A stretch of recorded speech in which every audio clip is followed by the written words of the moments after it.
Annual tax day is almost here with taxes due tomorrow, April 15th. Now, while they're due the same time each year, it can still sneak up on us, right? Let's check in with 5 News reporter Claire Everbach. She spoke with the experts and brings us some tips this morning. Hey, Claire.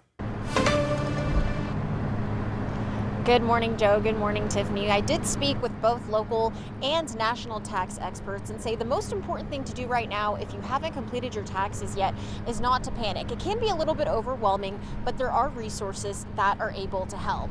The April 15th deadline does apply both to state and federal returns, but Arkansas officials say if you already have a federal extension, that automatically applies to your state return as well.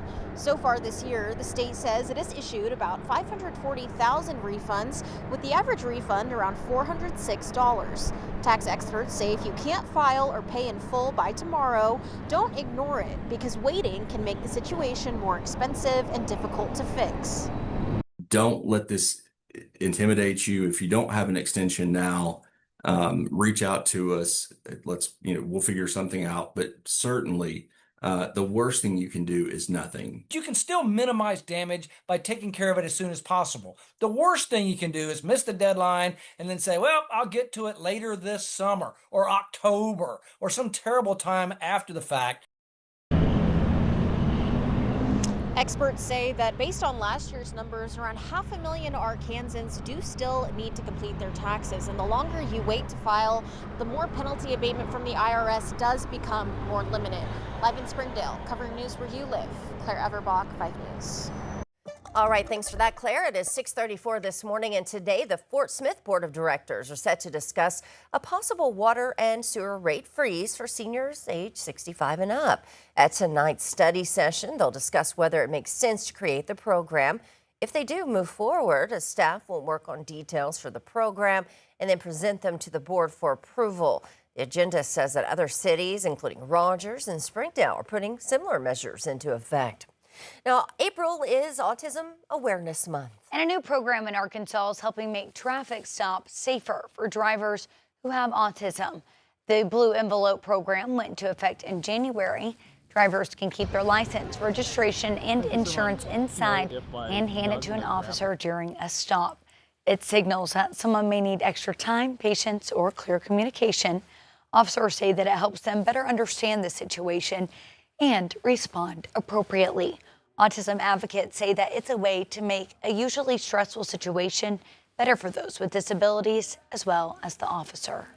I think this is a good way for them to be able to cope with their nerves so they can settle down and say, this is who I am. Like we show our driver's license, we have to present papers, things like that. So this is just that extra blanket. You can get a blue envelope at the Fort Smith Police Department or any of the state's revenue offices. Well, the Rogers Police Department rolling out a new public safety initiative, announcing a real-time information center using technology like drones, live cameras, and AI-assisted report writing to help officers respond faster. One piece of the center is what police are calling Connect Rogers, which will allow people and business owners to register their security cameras so officers know where video might be available when a crime or emergency happens. The program also gives the ability to integrate security cameras, which would give the PD access to the feeds when emergencies happen. One Rogers business owner says they're considering signing up. I think it's a great idea. I mean, there aren't any city security cameras around here, I don't believe. So I think it's a great idea to help businesses stay safe. Now, Rogers Police said in a release that the program will help officers quickly identify video evidence when canvassing neighborhoods and ultimately solving crimes. Well, Fayetteville capital murder suspect Casey Jennings pleaded not guilty to second-degree battery. He's accused of assaulting and injuring a deputy inside the Washington County Jail. He's already charged with murder and the death of his girlfriend, Allison Castro. That trial is expected to last about 2 weeks and begin on June 10th. A next hearing on the battery charge will be the same day as Jennings' trial, which is June 10th. But we're learning that one Arkansas employee has been fired and another demoted. Which comes out amid the ongoing review of how the State Department of DHS handles child abuse reports. It began last year after lawmakers learned of a case in Mountain Home. Daniel Wright, Jacqueline Barnett accused of allegedly torturing their young son despite 29 reports. In December, we learned DHS was working with an outside party to analyze over 300 reports related to child abuse cases. An apartment spokesperson confirming 8 reports were escalated and reviewed due to potential safety concerns, leading to disciplinary action for certain state staff members. Now we have that full story. You can search it there at 5newsonline.com. Well, President Trump insists Iran is ready to reach a peace agreement. This comes as Trump ramps up the pressure with his partial U.S. military blockade of the Strait of Hormuz. The move to block ships traveling to and from Iranian ports began 2 days after marathon talks led by Vice President J.D. Vance in Pakistan ended with no deal, with a key red line unresolved. Meanwhile, Iran's ambassador to India also addressed the impasse on Monday. If they avoid the unlawful demands, I think that the negotiation be a success.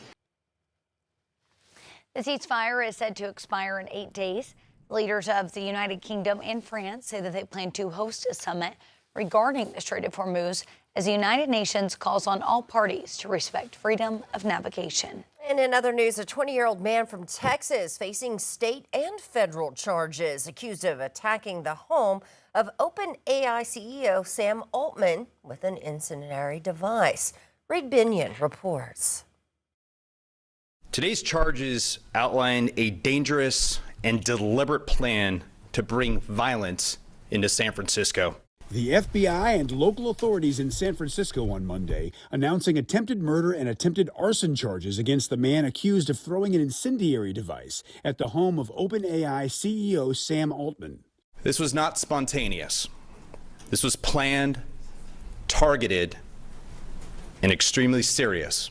Authorities say after attacking Altman's home, the suspect went on to strike at the glass doors of OpenAI's San Francisco headquarters with a chair. Subject was threatening to burn down the headquarters of OpenAI.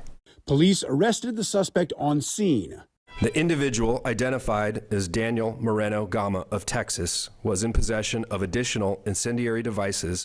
Monday's announcement of charges came the same day that FBI agents reportedly raided Moreno Gama's home in Texas. The defendant is alleged to having traveled across state lines with the intent to dual target an individual and a major technology company.